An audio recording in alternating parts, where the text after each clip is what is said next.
राजीव। तो दोस्तों, देश में सियासी हलचल तेज है।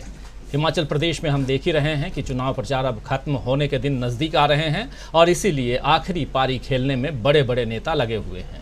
बीजेपी कतई नहीं चाहेगी कि उसके साथ या उसके हाथ से इस राज्य की सत्ता निकल जाए, यानी हिमाचल प्रदेश की। इसीलिए जेपी नड्डा से लेकर पीएम नरेंद्र मोदी तक सियासी चाल चल रहे हैं। पिछले 2 दिन से मोदी जी का एक वीडियो काफ़ी वायरल हो रहा है, जिसमें वे अपनी पार्टी के एक बागी नेता को फ़ोन करके नाम वापस लेने को कह रहे हैं। आपको बता दूं कि वो बागी नेता भाजपा का पूर्व राज्यसभा सांसद है, जिसे मोदी जी फ़ोन करके निर्दलीय चुनाव न लड़ने की गुजारिश कर रहे थे। इसके अलावा मोदी जी ने कल हिमाचल में एक जनसभा को संबोधित भी किया था और कर भी रहे हैं हमेशा की तरह, और जिसमें उन्होंने लोगों से रिवाज बदलने की बात कही। दरअसल हिमाचल प्रदेश में आप सब जानते हैं कि पिछले 30 साल से हर साल या हर 5 साल में सरकार बदल जाती है और बीजेपी इस बार इसी रिवाज को बदलने के लिए जनता से कह रही है। इसी संदर्भ में मोदी जी ने कल कहा है कि दवा को बार बार बदलने से बीमारी दूर नहीं होती है। लेकिन जब ये उन्होंने कहा तो आज प्रियंका गांधी ने इस पर पलटवार किया है। कांग्रेस की महासचिव हैं प्रियंका गांधी और वो भी डटी हुई हैं हिमाचल प्रदेश में। प्रियंका गांधी ने पलटवार करते हुए क्या कुछ कहा है, आइए ज़रा सुन लेते हैं, चर्चा आगे बढ़ाते हैं। बहुत सारी बातें हैं आज करने के लिए। वीकेंड के समापन के बाद और देश में जो हलचल चल रही है उस पर बहुत बातें आप सबके साथ साझा करेंगे हम। आइए सुनते हैं प्रियंका गांधी को।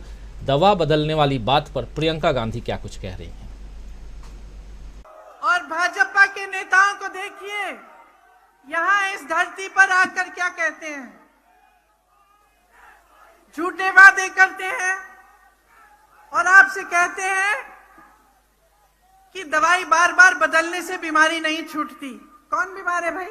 बीमार हो क्या? हिमाचल प्रदेश बीमार है क्या? हिमाचल प्रदेश की जनता बीमार है? देखिए किस नजरिए से आपको देखा जा रहा है कि आपको बताया जा रहा है कि बीमार हो, दवाई बदलते मत रहो, वही पुरानी दवाई खाते जाओ। ये बताया जा रहा है आपको, समझ लो, गुमराह किया जा रहा है। आज हिमाचल प्रदेश घाटे में है। 70,000 करोड़ का कर्ज है। प्रदेश के 20 निगम और बोर्ड घाटे में हैं। कर्मचारियों को दिवाली का डीए नहीं मिला।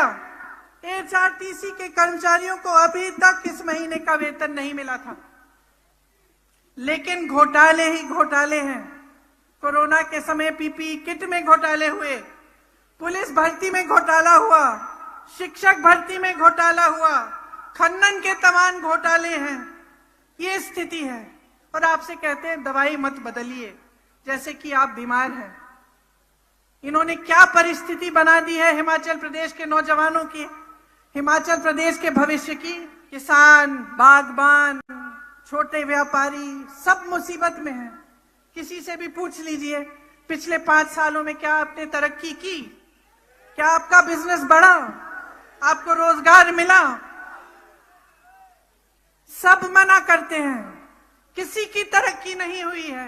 तो जब ये असलियत है और असलियत आपके सामने है, आप जी रहे हो इस असलियत को, तो आप इस असलियत को बदलते क्यों नहीं? बदलोगे? तो आप सुन रहे थे प्रियंका गांधी को। तो हिमाचल प्रदेश में अंतिम पारी चल रही है और कौन इसे जीतता है ये तो 8 दिसंबर को पता चल ही जाएगा। और उधर गुजरात का चुनाव भी धीरे धीरे अपनी रफ्तार पकड़ रहा है। गुजरात चुनाव को ट्रायंगुलर बनाने की कोशिश चल रही है, जहां बीजेपी और कांग्रेस के बीच आम आदमी पार्टी की अहमियत पर ढेरों दावे प्रतिदावे हो रहे हैं और सवाल उठाए जा रहे हैं कि क्या आम आदमी पार्टी गुजरात में बीजेपी की मदद करने के लिए गई है। ऐसा इसलिए क्योंकि कल ही 6 राज्यों की 7 सीटों पर उपचुनाव हुए, उसके रिजल्ट आए, और जिसमें बिहार की गोपालगंज सीट काफ़ी चर्चा में है, क्योंकि गोपालगंज सीट में बीजेपी को आरजेडी के मुकाबले यानी राष्ट्रीय जनता दल के मुकाबले केवल 1700 वोटों से जीत हासिल हुई है। और इस जीत में एआईएमआईएम और बीएसपी की अहम भूमिका रही है, क्योंकि इन दोनों दलों ने मिलकर 21,000 वोट काट लिए जो आरजेडी के खाते में जा सकते थे। इसलिए देश में एक बार फिर से ये चर्चा तेज है दोस्तों कि क्या कुछ दल बीजेपी की बी टीम के रूप में काम कर रहे हैं। खैर, इन सबसे इतर आज कांग्रेस की भारत जोड़ो यात्रा के 2 महीने पूरे हो गए। इन 2 महीनों में राहुल गांधी ने बीजेपी को चारों खाने चित्त कर दिया है। बीजेपी हतप्रभ है, कुछ समझ नहीं पा रही है कि राहुल गांधी की बढ़ती लोकप्रियता पर ब्रेक कैसे लगाएं। राहुल अब तक 5 राज्यों की यात्रा कर चुके हैं और आज रात वे महाराष्ट्र के नांदेड़ से 6वें राज्य यानी महाराष्ट्र में प्रवेश करेंगे। राहुल गांधी को इस दौरान हर तबके का साथ मिल रहा है। राहुल की इस यात्रा को लेकर अलग अलग विशेषज्ञों की अलग अलग राय सामने आ रही है। कोई कह रहा है कि राहुल गांधी को इस वक्त गुजरात और हिमाचल प्रदेश में यात्रा करनी चाहिए थी। कोई कह रहा है कि राहुल गांधी की यात्रा से कांग्रेस को कोई फायदा नहीं होने वाला है।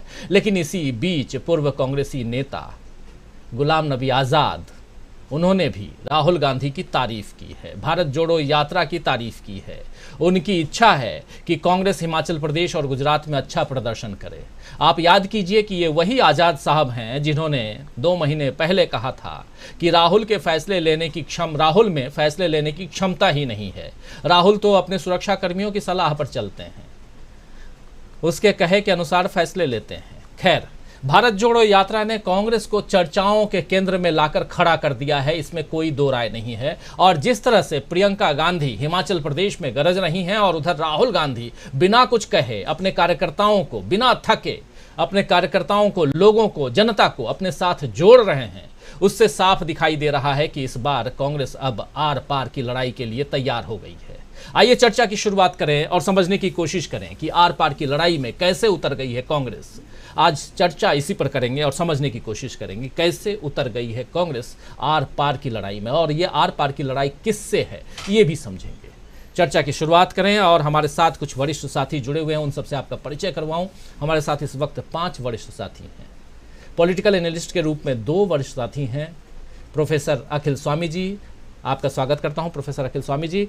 मीनू जैन जी हमारे साथ हैं। मीनू जी, आपका स्वागत करता हूं। प्रेम कुमार जी, वरिष्ठ पत्रकार हमारे साथ हैं। प्रेम कुमार जी, आपका स्वागत है। हमारे साथ वरिष्ठ पत्रकार हमारे साथी प्रशांत टंडन जी हैं। प्रशांत जी, आपका स्वागत करता हूं। और हमारे साथी हमारे ऑनलाइन एडिटर अमलेंदु उपाध्याय जी भी हमारे साथ जुड़े हुए हैं। अमलेंदु जी, आपका भी स्वागत करता हूं। और स्वागत आप तमाम दोस्त साथी शुभचिंतक आप सबका जो अब तक जुड़ चुके हैं, जो जुड़ने वाले हैं।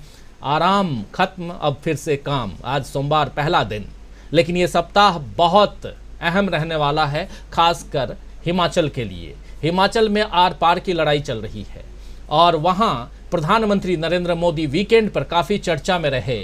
ये सैटरडे और संडे जो वीकेंड था, चर्चा में रहे क्योंकि वो एक एक बागी प्रत्याशियों को या बागी नेताओं को फ़ोन कर रहे हैं और कह रहे हैं कि अगर आप निर्दलीय उठे हो तो बैठ जाओ, आगे देख लेंगे। खैर, ये चर्चा, इस पर कुछ आगे बात हम करेंगे, लेकिन उससे पहले